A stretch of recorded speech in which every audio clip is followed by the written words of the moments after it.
दोस्तों, हमारे YouTube channel कंवल्स knowledge hub में आपका बहुत बहुत स्वागत है। आज है 20 दिसंबर 2020 और 20 दिसंबर 2020 को करंट अफेयर से संबंधित जितने भी प्रश्न हो सकते हैं हम उन सबको कवर करने की कोशिश करेंगे जो आपके एग्जाम की दृष्टि से बहुत उपयोगी साबित होंगे। लेकिन सबसे पहले आज का सुविचार, निंदा से घबराकर अपने लक्ष्य को ना छोड़ें, क्योंकि लक्ष्य मिलते ही निंदा करने वालों की राय बदल जाती है। तो चलिए इन शब्दों के साथ शुरू करते हैं आज के करंट अफेयर्स और उनके कुछ जरूरी फैक्ट्स।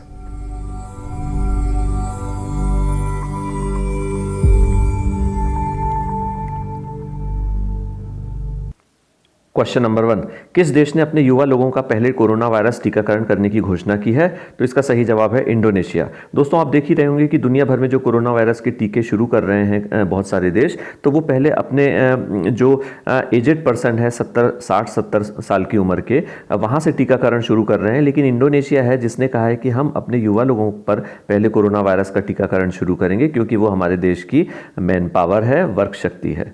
चलिए आगे बढ़ते हैं क्वेश्चन नंबर 2 की तरफ। 5,850 करोड़ रुपए के निवेश से कहां पर एक बड़ा चमड़ा पार्क बनाया जा रहा है? तो इसका सही जवाब है कानपुर। जी हां, कानपुर के रमईपुर गांव में ये चमड़ा पार्क बनाया जा रहा है और यह पार्क मेगा लेदर क्लस्टर परियोजना का हिस्सा है, जिससे लगभग 50,000 रोजगार सृजित होने की संभावना है और इस परियोजना को हाल ही में केंद्रीय मंत्रालय से मंजूरी मिली है। चलिए आगे बढ़ते हैं क्वेश्चन नंबर 3 की तरफ। एसबीआई की इको रैप रिपोर्ट में 2021 में भारत की जीडीपी कितने रहने का अनुमान लगाया गया है? तो इसका सही जवाब है -7.4%। जी हां, नकारात्मक में है ये विकास दर। और इसके बारे में हम जान लें कि पूर्व में एसबीआई की जो इको रैप रिपोर्ट थी उसने -10.9% का अनुमान लगाया था, जिसे अब थोड़ा सा सुधारा गया है। एसबीआई के बारे में जान लीजिए। एसबीआई के अध्यक्ष हैं दिनेश कुमार खारा। इसकी स्थापना हुई 1955 में और एसबीआई का मुख्यालय है मुंबई में। चलिए आगे बढ़ते हैं क्वेश्चन नंबर 4 की तरफ। 2030 के एशियाई खेलों की मेजबानी कौन करेगा? तो इसका सही जवाब है कतर। जी हां, कतर में 2030 के एशियाई खेल खेले जाएंगे। वहीं अगर हम बात कर लें अभी वर्तमान में जो एशियाई खेल हैं उनकी, तो 2022 के एशियाई खेल हांगझाऊ चीन में, 2026 के एशियाई खेल नागोया जापान में और 2034 के एशियाई खेलों की मेजबानी सऊदी अरब के रियाद में की जाएगी। तो ये चीज़ें थोड़ा सा ध्यान में रखिएगा। और वहीं पर बात कीजिए एक इंपॉर्टेंट क्वेश्चन कि पहले एशियाई खेल कब हुए थे? तो वो 1951 में नई दिल्ली में हुए थे। चलिए आगे बढ़ते हैं क्वेश्चन नंबर 5 की तरफ। भारत में अल्पसंख्यक अधिकार दिवस कब मनाया जाता है? तो हाल ही में मनाया गया 18 दिसंबर को। और भारत में प्रतिवर्ष अल्पसंख्यक समुदायों के अधिकारों के बारे में जागरूकता फैलाने के लिए अल्पसंख्यक अधिकार दिवस 18 दिसंबर को मनाया जाता है। इस दिवस के अवसर पर विभिन्न स्थानों पर सेमिनार, सम्मेलन तथा इवेंट्स का आयोजन किया जाता है। भारत में प्रमुख अल्पसंख्यक वर्गों की अगर हम बात कर लें तो मुस्लिम, सिख, ईसाई, बौद्ध, पारसी तथा जैन है। चलिए आगे बढ़ते हैं क्वेश्चन नंबर 6 की तरफ। C-454 किस प्रकार का सैन्य वाहन है जिसे हाल ही में सूरत में कमीशन किया गया है? तो इसका सही जवाब है इंटरसेप्टर बोट। जी हां, C-454 एक इंटरसेप्टर बोट है और इसके बारे में जान लीजिए। भारतीय तटरक्षक बल की स्वदेशी रूप से निर्मित इंटरसेप्टर बोट C-454 को गुजरात के सूरत में हजीरा बंदरगाह पर कमीशन किया गया है और बहुत ही उच्च गति के साथ उथले पानी में काम करने में ये बोट सक्षम है और ये बोट एडवांस्ड नेविगेशन और संचार उपकरणों से सुसज्जित है। चलिए आगे बढ़ते हैं क्वेश्चन नंबर 7 की तरफ। हाल ही में भारत सरकार ने 23 जनवरी 2022 को कहां नेताजी सुभाष चंद्र बोस पर एक संग्रहालय खोलने की घोषणा की है? तो इसका सही जवाब है दोस्तों कलकत्ता। जी हां, कोलकाता में ये नेताजी सुभाष चंद्र संग्रहालय खोला जाएगा। सुभाष चंद्र बोस, जो नेताजी के नाम से भी जाने जाते हैं, भारत के स्वतंत्रता संग्राम के अग्रणी तथा सबसे बड़े नेता थे। द्वितीय विश्व युद्ध के दौरान अंग्रेजों के खिलाफ लड़ने के लिए उन्होंने जापान के सहयोग से आजाद हिंद फौज का गठन किया था और उनके द्वारा दिया गया नारा जय हिंद आज भी भारत का राष्ट्रीय नारा बन चुका है। चलिए आगे बढ़ते हैं अपने नेक्स्ट क्वेश्चन की तरफ। क्वेश्चन नंबर 8, हाल ही में किस केंद्र शासित प्रदेश में बोट एम्बुलेंस सेवा शुरू की गई है? तो इसका सही जवाब है जम्मू और कश्मीर। जी हां, ये बोट एम्बुलेंस सेवा डल झील श्रीनगर पर शुरू की जा रही है और इन फ्लोटिंग बोट्स पर सभी आवश्यक स्वास्थ्य संबंधी सुविधाएं उपलब्ध हैं। और इस विचार की कल्पना की हम बात करें तो इस विचार की कल्पना तारिक अहमद पटलू नामक एक हाउस बोट ऑनर ने की थी। और बोट एम्बुलेंस के बारे में और थोड़ा सा बात कर लें। बोट एम्बुलेंस शुरू करने वाला भारत का पहला राज्य उड़ीसा है, जिसने सन 2015 में यह सेवा शुरू की थी। तो इंपॉर्टेंट क्वेश्चन है कि उड़ीसा में सबसे पहले बोट सेवा शुरू की गई थी। और वहीं पर हम बात कर लें केरल की, तो केरल में प्रतीक्षा नाम की मैरीन एम्बुलेंस सेवा लॉन्च की गई है। चलिए आगे बढ़ते हैं क्वेश्चन नंबर 9 की तरफ। 2020 का सूर्य भूषण इंटरनेशनल अवार्ड किसने जीता? तो सही जवाब है के सिवान। जी हां, भारतीय अंतरिक्ष अनुसंधान संगठन यानी इसरो के वर्तमान अध्यक्ष डॉक्टर के सिवान को सूर्यदत्त ग्रुप ऑफ इंस्टीट्यूट द्वारा सूर्य भूषण इंटरनेशनल अवार्ड से सम्मानित किया गया है। आगे बढ़ते हैं, next question, question number 10, Hunar Haat का उद्घाटन किसने किया? तो इसका सही जवाब है नितिन गडकरी। जी हाँ, केंद्रीय मंत्री नितिन गडकरी ने उत्तर प्रदेश के रामपुर में अल्पसंख्यक मामलों के मंत्रालय के हुनर हाट का उद्घाटन किया। इसका आयोजन 18 से 27 दिसंबर तक पनवरिया रामपुर में किया जा रहा है और ये देश के हर कोने से मास्टर कारीगरों और शिल्पकारों को बड़े पैमाने पर रोजगार के अवसर प्रदान करने का एक प्रभावी मंच होगा। चलिए आगे बढ़ते हैं क्वेश्चन नंबर 11 की तरफ। हाल ही में किस देश ने AFC एशियन कप फुटबॉल 2027 की दावेदारी पेश की है? तो इसका सही जवाब है भारत। जी हां, भारत ने यह दावेदारी पेश की है। इस दावेदारी अभियान के लिए हाल ही में एक लोगो का अनावरण किया है और इस लोगो में बाघ का चित्र है और इसका नारा है ब्राइटर फ्यूचर टुगेदर। तो ये ध्यान रखिएगा, एशियन कप फुटबॉल 2027 में भारत में होने जा रहे हैं और इसके लोगो में बाघ है और उस नारा है ब्राइटर फ्यूचर टुगेदर। इसके अलावा भारत 2022 में, अगर हम भारत की और भी बात कर लें तो फीफा अंडर 17 महिला विश्व कप भी 2022 में भारत में हो रहा है और AFC महिला एशियाई कप भी भारत में हो रहा है। अब बात करते हैं AFC एशियन कप के बारे में। तो AFC एशियन कप एक एशियाई फुटबॉल प्रतियोगिता है। इसका आयोजन एशियाई फुटबॉल महासंघ यानी AFC एशियन फुटबॉल कॉन्फेडरेशन द्वारा किया जाता है। मौजूदा चैंपियन है कतर की राष्ट्रीय फुटबॉल टीम और इसकी स्थापना हुई है 1956 में।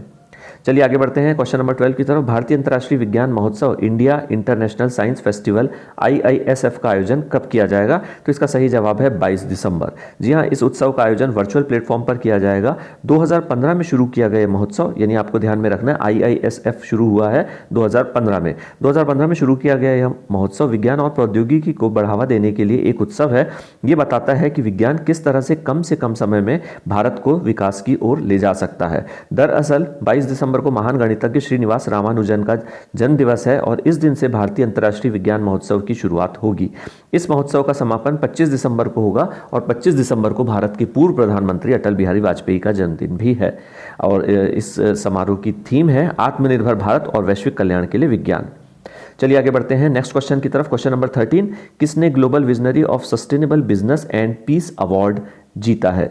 Global visionary of sustainable business and peace award. जी हाँ, तो सही जवाब है इसका रतन टाटा ने, जो कि टाटा ग्रुप के पूर्व चेयरमैन हैं और रतन टाटा, उन्होंने यह अवार्ड जीता है। उन्हें यह पुरस्कार दुबई में federation of Indo Israel chamber of commerce international chapter के लॉन्च के दौरान दिया जाएगा। और अगर रतन टाटा की बात कर लें तो उन्होंने भारत इजराइल संबंधों को मजबूत करने में बहुत महत्वपूर्ण योगदान दिया है, जैसे कि इजराइल के तेल अवीव विश्वविद्यालय के टेक्नोलॉजी फंड में निवेश किया, रक्षा व एरोस्पेस उत्पादों के निर्माण के लिए इजराइल एरोस्पेस इंडस्ट्री के साथ समझौते इत्यादि भी किए हैं। और रतन टाटा देश के सबसे सफल और सम्मानित उद्योगपति हैं। उनके कार्यकाल में ही टाटा मोटर्स ने यूनाइटेड किंगडम की प्रसिद्ध car company Jaguar land rover का अधिग्रहण किया था। और रतन टाटा को उनकी परोपकारी गतिविधियों के लिए भी जाना जाता है और उनको देश के प्रतिष्ठित पुरस्कारों में पद्म विभूषण और पद्म भूषण से भी सम्मानित किया गया है। अब टाटा ग्रुप की हम शॉर्ट में बात कर लें तो इसके संस्थापक हैं जमशेदजी टाटा और इसकी स्थापना हुई 1868 में मुंबई में।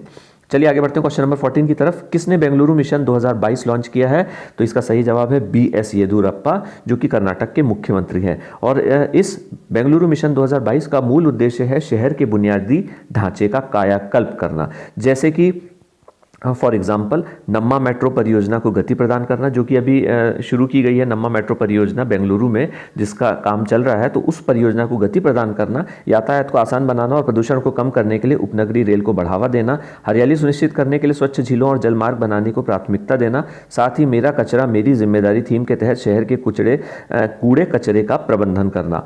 और इसके तहत देश की आज़ादी के 75वें वर्ष के अवसर पर बेंगलुरु को दुनिया के सर्वश्रेष्ठ शहरों में से एक बनाने के लिए कार्य करना।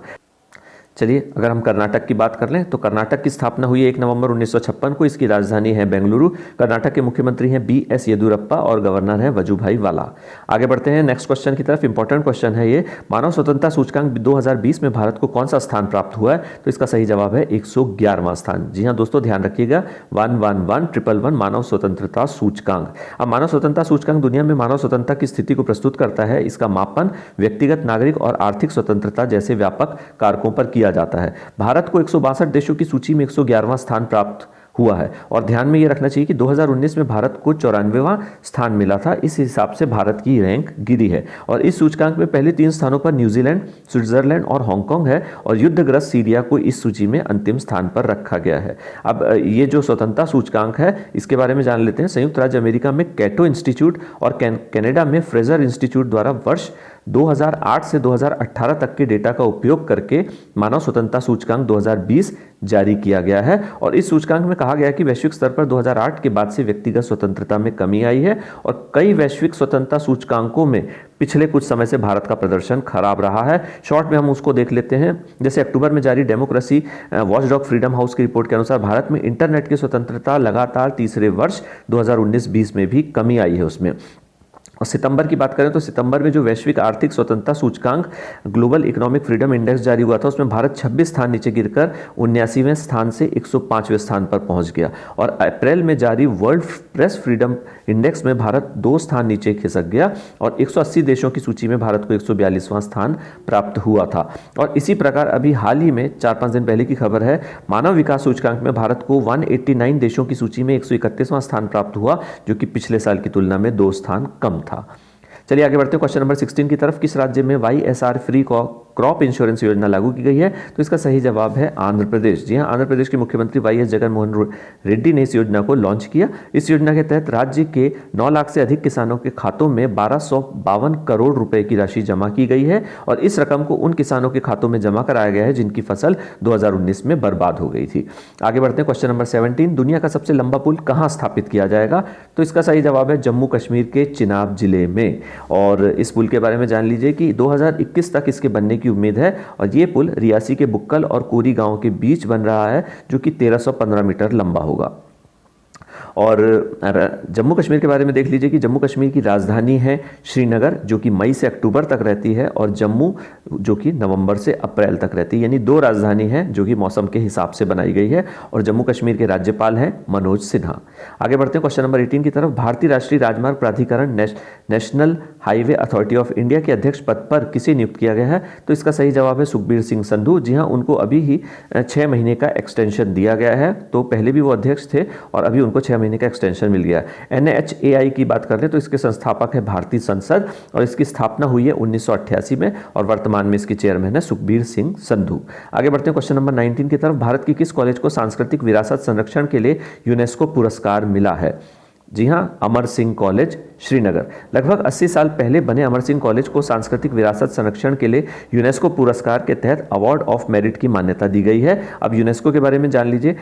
United Nations Educational, Scientific and Cultural Organization है यूनेस्को। इसका मुख्यालय है पेरिस, फ्रांस में और इसके हेड हैं ऑड्रे एजोलो और इसकी स्थापना हुई है 16 नवंबर 1945 को लंदन, यूनाइटेड किंगडम में। आगे बढ़ते हैं क्वेश्चन नंबर 20। ये भी इंपॉर्टेंट क्वेश्चन है। अमेरिका के किस विभाग ने भारत को करेंसी मैनिपुलेटर, मुद्रा हेरफेर की वॉच लिस्ट में दोबारा रख दिया है? जी हाँ, इसका सही जवाब है यूएस ट्रेजरी डिपार्टमेंट ने। अब USDT यानी यूएस ट्रेजरी डिपार्टमेंट की हम बात कर लें तो ये अर्धवार्षिक रिपोर्ट उन देशों अपनी अर्धवार्षिक रिपोर्ट में उन देशों को शामिल करती है जो अनुचित व्यापार लाभ हासिल करने के लिए उसके विदेशी मुद्रा बाजारों में अत्यधिक हस्तक्षेप कर सकते हैं। तो भारत को 2018 में सूची में शामिल किया गया था, लेकिन 2019 में हटा दिया और अब फिर 2020 में सूची में उसे दोबारा डाल दिया गया है। चलिए आगे बढ़ते हैं क्वेश्चन नंबर 21 की तरफ। हाल ही में किस राज्य सरकार ने बैनरों के इस्तेमाल पर प्रतिबंध लगा दिया है? Important question. बैनर के इस्तेमाल को पूर्ण प्रतिबंध लगा दिया है नागालैंड ने। नागालैंड सरकार ने सरकारी कार्यालयों में कार्य या कार्यक्रमों के दौरान लगाए जाने वाले फ्लेक्स बैनर और पोस्टर्स के उपयोग पर तत्काल प्रभाव से पूर्ण प्रतिबंध लगा दिया गया है। दरअसल फ्लेक्स बैनर, बोर्ड, पोस्टर इत्यादि एक प्लास्टिक बहुलक से बने होते हैं जो एक गैर बायोडिग्रेडेबल सामग्री है और जलाए जाने पर यह हानिकारक विषाक्त पदार्थों को छोड़ता है। अब नागालैंड की बात कर लीजिए। नागालैंड की स्थापना हुई है 1 दिसंबर 1963 को। इसके गवर्नर हैं RN रवि। नागालैंड की राजधानी है कोहिमा और मुख्यमंत्री हैं नेफ्यू रियो। चलिए आगे बढ़ते हैं हम अपने लास्ट क्वेश्चन पर, क्वेश्चन नंबर 22।